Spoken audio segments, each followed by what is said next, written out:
1996년도에 상영된 홀랜드 오퍼스라고 하는 영화가 있습니다.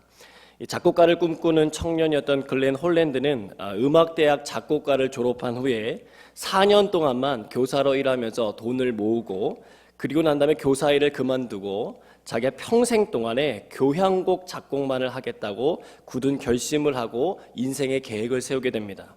그는 자신의 계획대로 고등학교의 음악 교사로 취직해서 일을 시작했습니다. 그는 사실 교사가 하는 일을 가볍게 생각했었습니다. 그런데 교사 일이라는 게 그냥 마음은 떠나 있으면서 대충 할 수 있는 아니지 않습니까? 홀랜드는 교사로 일하면서 그 사실을 뼈저리게 경험하게 됩니다. 그러면서 일에 대한 열정이 생기기 시작합니다. 이것이 이것만 갖고 되진 않는구나라는 생각을 하게 됩니다.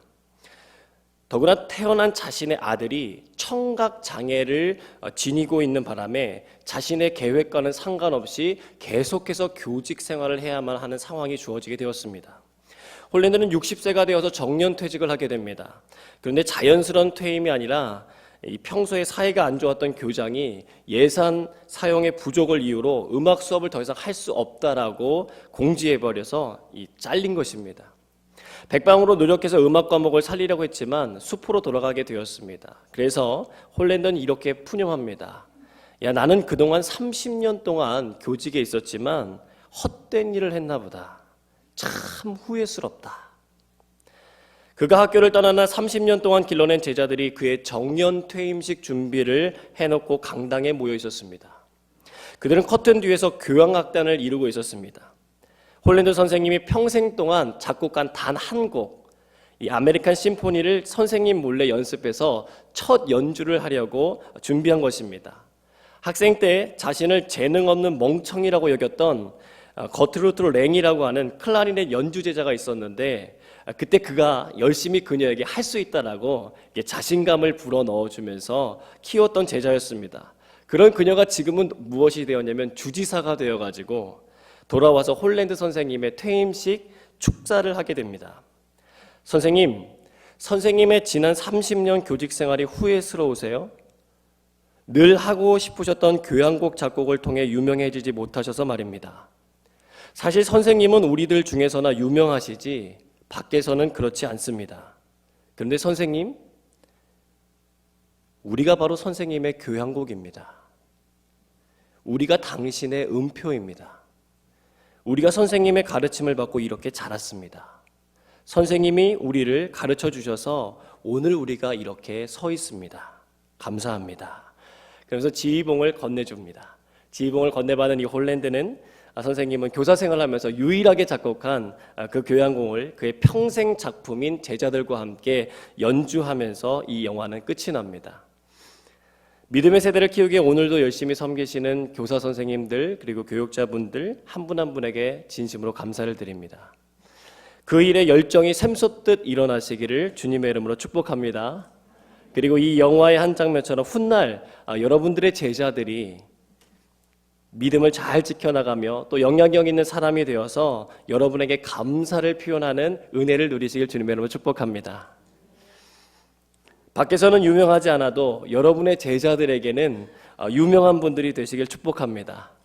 또 자신을 재능 없는 멍청이로 여기는 자존감 약한 여러분들의 제자들에게 자신감을 심어줄 수 있는 능력 있는 교사들 되시기를 축복합니다. 그러나 여러분에게 그러한 일이 일어나지 않더라도 직분을 맡기신 하나님께 감사드리며 충성하시기를 바랍니다. 하나님께서 보시고 놀라운 은혜로 채워주실 것입니다. 오늘 우리가 읽은 본문은 이렇게 시작합니다. 그러나 앞의 문장과 반대된다는 것입니다. 그렇다면 앞의 문장이 무엇인지 우리가 한번 들여다볼 필요가 있습니다. 7절과 8절입니다. 그러므로 믿는 너희에게는 보배이나 믿지 아니하는 자에게는 건축자들이 버린 그 돌이 모퉁이의 머릿돌이 되고 또한 부딪히는 돌과 걸려 넘어지게 하는 바위가 되었다 하였느니라. 그들이 말씀을 순종하지 아니함으로 넘어지나니 이는 그들을 이렇게 정하신 것이라. 아멘. 무슨 말입니까? 예수님을 믿지 않는 사람들, 예수님의 말씀을 따르지 않는 사람들이 있다는 것입니다. 여러분 중에 예수님을 믿으시는 분들은 아멘 하여 주시기를 바랍니다. 여러분 가운데 예수님의 말씀을 따라 살아가길 원하시는 분들이 계시다면 아멘 하여 주시기를 바랍니다. 이것이 여러분에게 자연스럽게 받아들여지십니까? 이미 그렇다면 여러분은 하나님의 은혜를 받은 것입니다. 제가 대학교 1학년이 되면서 교회에서 처음 맡게 된 직분이 두 가지가 있었는데요. 그게 뭐였냐면 교사하고 성가대였습니다. 특별히 저는 아동부 교사를 맡게 되었었습니다. 처음 받은 직분에 대한 아주 설레임과 긴장감이 있었습니다. 성가대는 주어진 악보를 잘 익히고 주어진 시간에 연습 잘 참여하고 지휘자의 인도에 따라서 집중하면 됐기 때문에 그래도 수월하게 큰 문제 없이 진행됐습니다. 그런데 교사는요, 만만치가 않은 거예요. 우선 한 명에만 집중할 수 있는 시간이 부족했습니다. 준비해야 되는 공과 내용들도 굉장히 많았습니다. 나름대로 열심히 준비하고 공부해서 가르치는데 옆반 끝났는데 왜 우리 반은 안 끝났냐고 말하는 무정한 어린이가 있었습니다. 옆반 선생님은 맛난 것도 사주시는데 왜 우리 반은 안 사주냐면 투덜대는 어린이가 있었습니다. 이쁘고 멋진 선생님만 뚫어져라 바라보는 한결같은 어린이가 있었습니다. 싸움을 일으켜서 친구를 울리는 어린이도 있었습니다. 선생님 말하는데 관심 하나도 없고 자기들끼리 신나게 이야기하는 수다 어린이들도 있었습니다. 참 많은 친구들을 만났습니다. 그 친구들을 주님께로 인도하기 위해서 나름대로 저도 참 열심을 내었었습니다. 기도도 열심히 하고 시간을 내서 동화구연, 레크레이션, 그리고 공과 지도법 등을 배우러 다녔습니다. 그리고 열심히 일해서 만난 것도 사주었습니다. 그랬더니요, 효과가 나타나기 시작하는 거예요. 아이들이 좋아하는 선생님이 되어가기 시작했습니다. 그리고 제가 말하면은요, 애들이 굉장히 잘 따라하기 시작했습니다. 주님을 영접하는 기도도 얼마나 애들이 잘 따라하는지요. 제 생각에는 어린이 중에는 구원받지 못할 아이가 한 명도 없겠다라는 생각이 들었을 정도였습니다. 한창 신나게 교사 생활을 하던 그해 여름에 제가 주문진으로 전도여행을 하러 가게 되었습니다. 어린이가 보이면 이제 자신감이 붙어갔고요. 저도 모르게 그 어린 영혼을 향해서 이렇게 다가가고 있었습니다. 많은 어린이들에게 이 글 없는 책이라고 하는 복음 메시지를 가지고 가서 전도하기 시작했습니다. 예수님을 영접하는 기도를 드렸습니다. 어촌마을을 이렇게 지나가다가 한 명의 친구를 만났습니다. 남자아이였어요. 아주 조그만 남자아이였습니다. 그래서 지금까지 워낙 잘 됐으니까 이 아이에게도 복음의 능력이 나타나길 기대하는 마음으로 가서 전하기 시작했습니다. 한참을 막 설명하다가 예수님께서 십자가에 달려 돌아가신 다음에 3일 만에 어떤 일이 있었는지 아냐고 이렇게 물었습니다. 그래서 그 애가 곰곰이 생각을 하더니 저한테 이렇게 얘기하는 거예요. 부처님이 되셨나요? 뭔가가 굉장히 크게 어긋나고 있다는 사실을 생각하게 되었습니다. 아이들에게 복음을 전하는 동안 이제까지 실패한 적이 단 한 번도 없었기 때문에 안 되겠다, 이거 빨리 밀어붙여야 되겠다라는 생각이 들었습니다. 그래서 또 다시 막 밀어붙였습니다. 그랬더니 아이가 또 다시 저의 그 말에 막 빨려오는 게 막 이렇게 느껴지기 시작했습니다. 근데 이제 영접 기도를 할 차례가 되었습니다. 따라하질 않는 것입니다. 왜 안 따라하냐고 했더니 아무런 말도 하지 않고 그냥 가버리는 것입니다. 그것이 저의 어린이 복음 전도 사역의 첫 실패의 장이었습니다. 너무 충격적이었습니다. 어른들은 이미 너무 아는 게 많아서 이것저것 막 재어보기 때문에 영접 기도하는 것이 쉽지 않다는 것 제가 잘 알고 있었습니다. 그러나 어린이는요, 다르다고 생각했습니다. 그 이후로 전 여러 번 어린이를 전도하는 가운데 이와 비슷한 상황을 나타내는 수많은 어린이들을 만날 수 있었습니다. 그러면서 깨닫게 된 일이 있었습니다. 예수님의 자녀가 되는 일, 예수님을 나의 구주로 모시는 일은 단순한 일이 아니라 굉장히 영적인 일이구나. 그래서 더 기도 많이 하게 되고 더 주의 복음을 들고 나가게 되는 시간이었습니다. 이것을 깨닫고 믿음으로 받아들일 수 있는 사람이 정말 축복받은 사람이구나라고 하는 사실을 그때 다시 한번 깨달을 수 있었습니다. 여러분은 이미 축복받은 하나님의 사람들임을 아시기를 주님의 이름으로 축복합니다. 우리가 읽은 베드로전서는요, 고통당하고 있는 그리스도인들을 격려하기 위해 쓰여진 하나님의 서신입니다. 예수님을 구세주로 믿는 것 때문에 불이익을 당하고 배척을 받았고 심지어 죽음을 당해야만 했던 시대였습니다. 지금도 수많은 공산권 국가와 회교권 국가, 그리고 아프리카 오지에서 실제로 일어나고 있는 일이기도 합니다. 너무 고통이 심해서 교회를 배교하여 나오기 시작하는 사람들이 생겨났습니다. 우리 주님은 그들의 진정한 스승이셨기 때문에 그들에게 이 서신을 통하여서 자신의 마음을 드러내기 시작하셨습니다. 9절에 이렇게 말씀하십니다. 너희는 택하신 족속이요 왕같은 제사장들이요 거룩한 나라요 그의 소유된 백성이니. 여러분, 이걸 한마디로 바꾸면 뭐가 되겠습니까? 너는 성별되었다는 것입니다. 너는 성별되었다. 예수 믿으면 받게 되는 호칭이 있습니다. 성도라고 하는 호칭입니다. 거룩한 물이라고 하는 호칭입니다. 그럼 이것이 누구에 의해서 주어진 것입니까? 내가 노력해서 얻은 것입니까? 아니라는 거예요. 택함을 받았다는 것입니다. 하나님의 소유가 되었다라고 말씀하십니다. 무슨 얘기예요? 바로 하나님에 의해서 내 존재가 변화되었다라고 하는 뜻입니다. 오늘, 아니 어쩌면 내일 예수님으로 인해서 죽을지 모르는 가족들과 이 말씀을 읽기 시작합니다. 어제 딸이 붙잡혀갔다고 흐느끼며 기도하는 성도가 이 말씀을 듣습니다. 영적 지도자가 잡혀가서 불안에 떨며 기도하는 성도들이 이 서신의 말씀을 함께 읽습니다. 너는 택함을 입은 백성이다. 너는 왕과 같은 제사장이다. 거룩한 나라다. 하나님의 소유된 백성이다. 이 말씀을 통해 하나님께서 그 당시 성도들에게 또 오늘을 살아가고 있는 우리들에게 주시는 메시지가 무엇입니까? 저는 두 가지를 오늘 함께 나누고 싶습니다. 그 첫 번째는 하나님께서 당신을 다스린다고 하는 것입니다. 사람은요, 누군가로부터 다스림을 받기도 하고 다스리기도 합니다. 이것은 하나님께서 우리에게 주신 고유한 성품입니다. 창세기 1장 26절에 보니까요, 이렇게 말씀합니다. 하나님이 이르시되 우리의 형상을 따라 우리의 모양대로 우리가 사람을 만들고 그들로 바다의 물고기와 하늘의 새와 가축과 온 땅과 땅에 기는 모든 것을 뭐하게 하자? 다스리게 하자라고 말씀하십니다. 28절에도 말씀하십니다. 생육하고 번성하여 땅에 충만하라. 땅을 정복하라. 바다의 물고기와 하늘의 새와 땅에 움직이는 모든 생물을 뭐하라? 다스리라 라고 말씀하셨습니다. 그러나 동시에 하나님은요, 우리에게 자신이 우리를 다스리고 계시다라고 하는 사실을 알게 하길 원하셨습니다. 그래서 창세기 2장 16절부터 17절의 말씀에 보면 이렇게 말씀하십니다. 여호와 하나님이 그 사람에게 명하여 이르시되 동산 각종 나무의 열매는 내가 임의로 먹되 선악을 알게 하는 나무의 열매는 먹지 말라. 내가 먹는 날에는 반드시 죽으리라 하시니라. 동산 중앙에 선악을 알게 하는 나무의 열매를 먹지 않도록 두심으로써 우리가 누구에게 속해 있는지를 분명히 알게 하신 것입니다. 그러나 사람들은요, 어리석게도 하나님처럼 된다는 사단의 거짓말에 속아서 넘지 말아야 할 선을 지나가 버리고 말았습니다.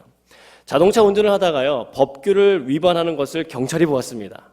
어떻게 될까요? 벌금 고지서를 받습니다. 선악을 알게 하는 나무의 열매를 먹은 우리들도 벌금 고지서를 받았습니다. 바로 그 고지서는요, 죽음이라는 것과 에덴 동산에서 추방받는 것이었습니다. 즉 하나님과의 관계가 깨져버렸습니다. 죄로 말미암아 거룩의 연합이 깨진 순간이었습니다. 사람들은 생각합니다. 끝이라고 생각했습니다. 더 이상 이 관계의 회복은 없을 거라고 생각했습니다. 그런데 예수 그리스도께서 이 땅에 오셔서 이 깨지고 손상된 부분을 회복시키셨습니다. 에베소서 2장 14절에서 16절 말씀을 우리가 같이 함께 봉독하겠습니다. 그는 우리의 화평이신지라 둘로 하나를 만드사 원수된 것 곧 중간에 막힌 담을 자기 육체로 하시고 법조문으로 된 계명의 율법을 폐하셨으니 이는 이 둘로 자기 안에서 한 세 사람을 지어 화평하게 하시고 또 십자가로 이 둘을 한 몸으로 하나님과 화목되게 하려 하심이라. 원수된 것을 십자가로 소멸하셨다고 말씀하셨습니다. 마태복음 27장 51절과 마가복음 15장 38절에서 동일하게 기록하고 있는 것은 무엇이냐면 예수님께서 십자가에서 운명하시는 그 순간에 성소의 휘장이 위에서부터 아래로 찢어졌다고 되어 있습니다. 다시는 들어갈 수 없을 줄 알았던 하나님의 임재의 장소인 지성소에 우리가 나아갈 힘을 예수 그리스도를 통해서 하나님이 주신 것입니다. 자녀가 받은 그 벌금 고지서를 아버지 되시는 하나님께서 죽음을 통해서 해결하신 것입니다. 여러분, 왜 그러셨습니까? 우리에 대한 사랑 때문이었습니다. 우리에 대한 긍휼함 때문이었습니다. 그러면서 우리에게 말씀하십니다. 너는 절대로 마귀의 자녀가 아니다. 너는 절대로 죄의 종로로 탈 존재가 아니다. 너는 절대로 미련하게 넘어질 존재가 아니라는 것입니다. 그러면 너는 누구냐는 것입니다. 오늘 읽었던 9절 말씀에 그 말씀이 적혀 있는 것입니다. 우리 같이 한번 9절 말씀 앞에 부분 같이 읽겠습니다. 너는 하나님의 택하신 족속이요 왕 같은 제사장들이요 거룩한 나라요 그의 소유가 된 백성이니. 아멘. 택함 받았다는 것, 그의 소유가 되었다라고 하는 것은 이제 너는 너의 마음대로 살지 말고 하나님의 다스리심을 받아서 살아가라고 말씀하시는 것입니다. 여러분, 누가복음 15장에 보면은요, 둘째 아들의 이야기가 나옵니다. 아버지의 다스림이 싫어서요, 돈을 얻어내가지고 먼 나라로 갑니다. 돈이 있을 때는요, 자신이 세상을 다스리는 것 같았습니다. 그러나 돈이 떨어졌을 때 그는 그 나라 백성 중에 한 명에게 다스림을 받게 되는데요. 무슨 일을 하게 되냐면 돼지를 치는 일을 하게 됩니다. 그런데 너무 배가 고파요. 너무 배가 고픈데 돼지가 먹는 쥐염 열매라도 주는 이가 없었습니다. 그래서 그는 죽기 직전에 결정을 하게 됩니다. 자신이 박차고 나온 아버지가 다스리는 집으로 돌아가야 되겠다. 나를 품꾼 중에 한 명으로 봐달라고 간청하는데 그 아버지가 어떻게 했는지 성경은 이렇게 기록하고 있습니다. 그를 측은히 여겼다. 그래서 달려가서 그를 안아주고 입을 맞추면서 뭐예요? 죽었던 내 아들이 살아났다라고 고백하며 환영해 줍니다. 이것이 하나님의 다스림이신 것입니다.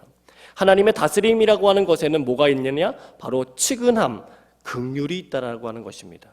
이스라엘 백성들이 당대 최고의 권력이었던 애굽의 다스림을 받을 때 10가지 재앙을 통해서 탈출시키셨던 하나님이셨습니다. 광야의 길에 들어섰을 때 불기둥과 구름기둥을, 그리고 만나와 메추라기를 준비하셔서 먹이셨던 하나님이셨습니다. 전쟁이 하나님께 속했음을 알게 하셨던 수많은 일들이 있었습니다. 왜 그렇게 하셨습니까? 다른 이유가 없었습니다. 바로 하나님의 백성이었기 때문에 그렇습니다. 하나님이 사랑하셨고 하나님이 긍휼함을 있게 하셨기 때문에 그렇습니다.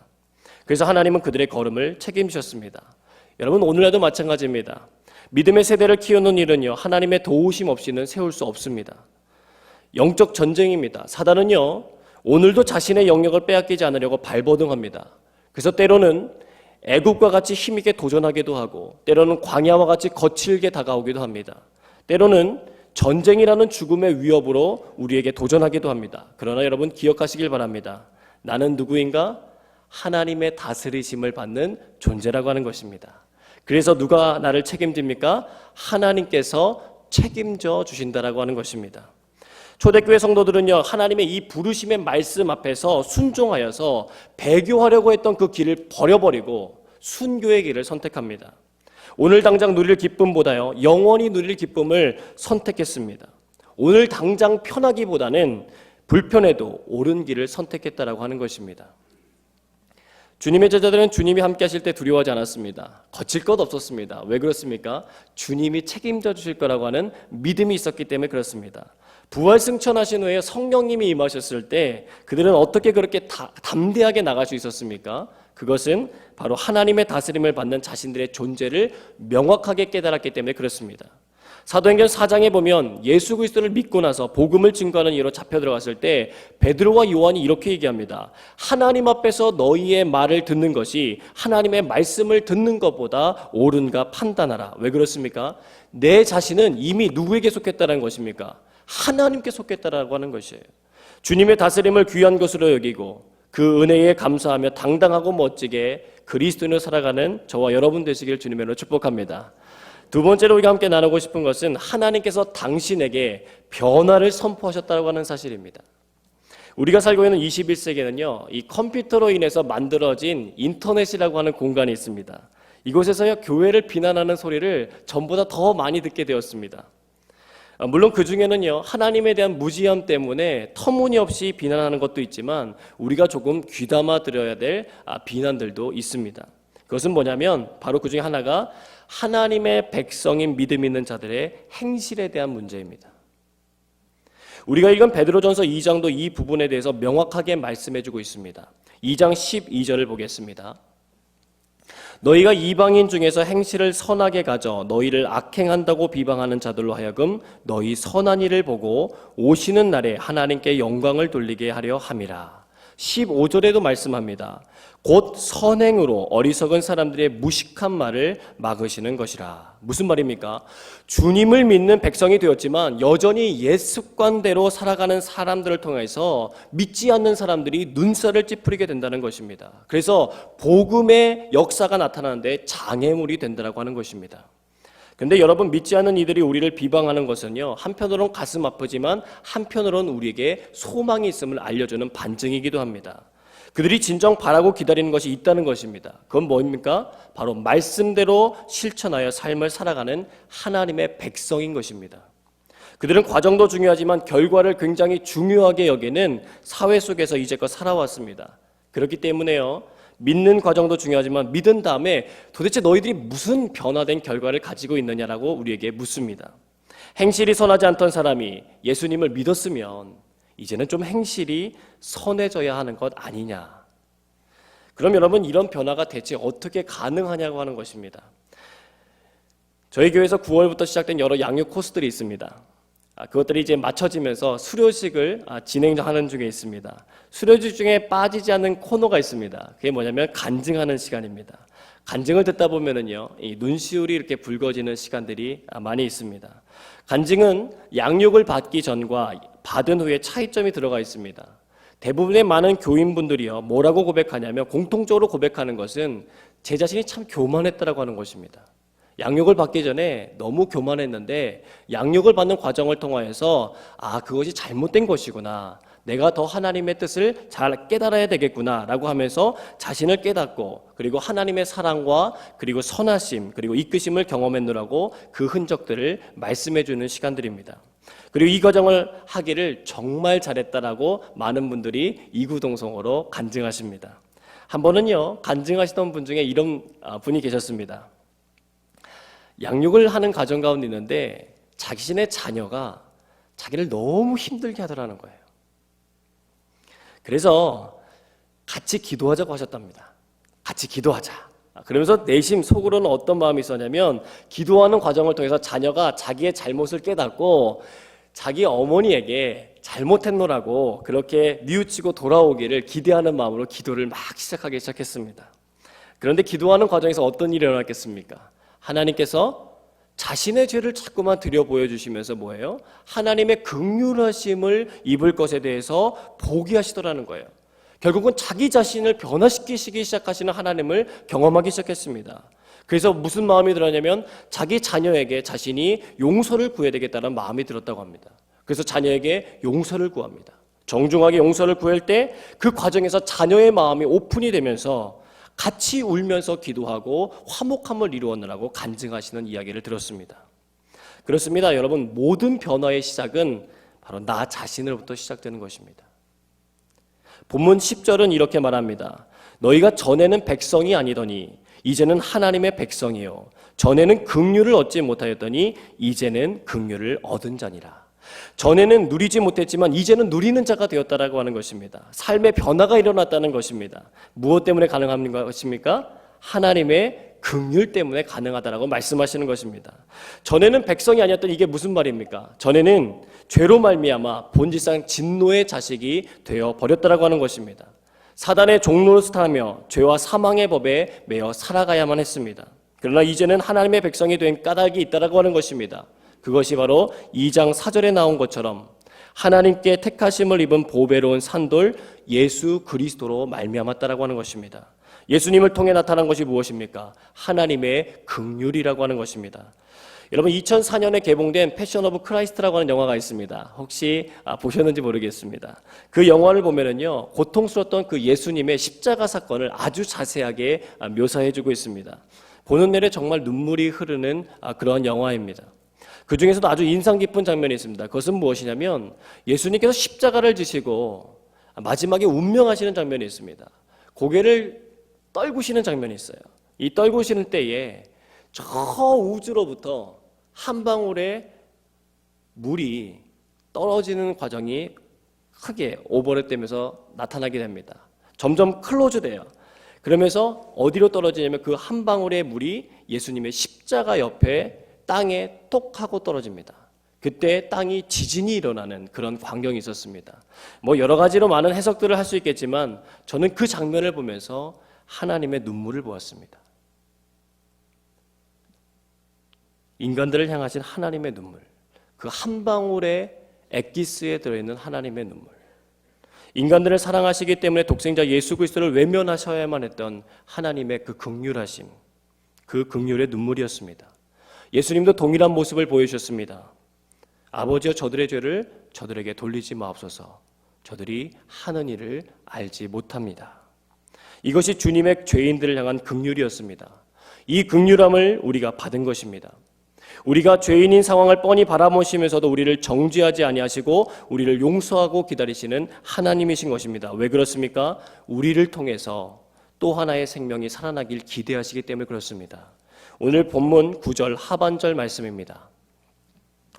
이는 너희를 어두운 데서 불러내어 그의 기이한 빛에 들어가게 하신 이에 아름다운 덕을 선포하게 하려 하심이라. 전에는 어두운 가운데 거닐었습니다. 죄와 적당히 타협하고 죄의 늪에 빠져서 벗어나고 싶어도 벗어날 길이 발견할 수가 없었습니다. 그런데요, 주님이 빛으로 다가오셨다는 거예요.